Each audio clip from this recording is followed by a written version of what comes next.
மீனா மீனா என்னாச்சு? ஏன் அழுவுற? ஏதாவது வலிக்குதா? இல்லங்க. என்னாச்சு மீனா? வேணாங்க, எனக்கு இந்த தேர்தலே வேணாம். நான் நிக்கல.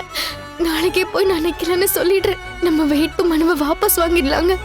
என்ன மீனா நீ? உங்களுக்கு ஏதாவது ஆயிடுமோன்னு பயமா இருக்குங்க. என்ன சொல்ற நீ? இவ்வளவு தூரம் போராடி வந்தாச்சு. இன்னும் கொஞ்ச நாள் தான் இருக்கு எலெக்ஷனுக்கு. இப்ப போய் இப்படி சொல்லிட்டு இருக்கிற? இல்லங்க, இன்னைக்கு உங்களை கத்தியால குத்த வந்தாங்க. ஒரு நிமிஷம் நான் மட்டும் அதை பார்க்காம இருந்தா என்ன ஆயிருக்கும்? அழாத மீனா, அதான் எனக்கு ஒன்றும் ஆகல இல்ல. அப்புறம் என்ன, நீ எதுக்கு அதே யோசிச்சுட்டு இருக்கிற? இவரு எனக்கு ஆயுஸ் கிட்டின்னு பாட்டி ஏற்கனவே சொல்லியிருக்கிறாங்க. நடந்தது நினைச்சு பார்த்தாலே எனக்கு உடம்பெல்லாம் நடுங்குது. வேணாங்க, எதுக்கு இதெல்லாம் நமக்கு? இதனால நம்ம என்னத்தை சாதிக்க போறோம்? எனக்கு நீங்க தான் முக்கியம். அந்த சிந்தாமணியோட சவகாசமே நமக்கு வேண்டாம். அவங்களோடலாம் நம்மளால போட்டி போட முடியாதுங்க. விட்டுருவோம், அவங்களே ஜெயிச்சுட்டு போகட்டும். இப்போ நீ சொன்ன பாத்தியா, இதை நடத்தி காட்டுறதுதான் அவங்களோட பிளானு. உன்னை வாபஸ் வாங்க வைக்கணும், அது போட்டியே இல்லாம ஜெயிக்கணும்.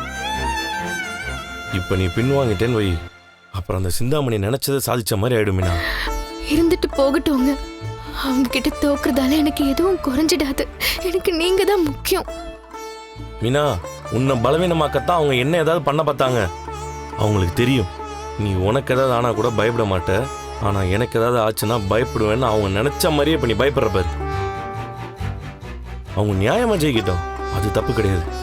ஆனா இப்படி அநியாயம் பண்ணி ஜெயிக்கணும்னு நினைக்கிறவங்களுக்கு நம்ம வழி விடுறது எப்படி இருக்கு தெரியுமா? அவங்க இன்னும் பல அநியாயம் பண்றதுக்கு நம்மளே கேட்டை திறந்து விட்ட மாதிரி ஆயிடும்.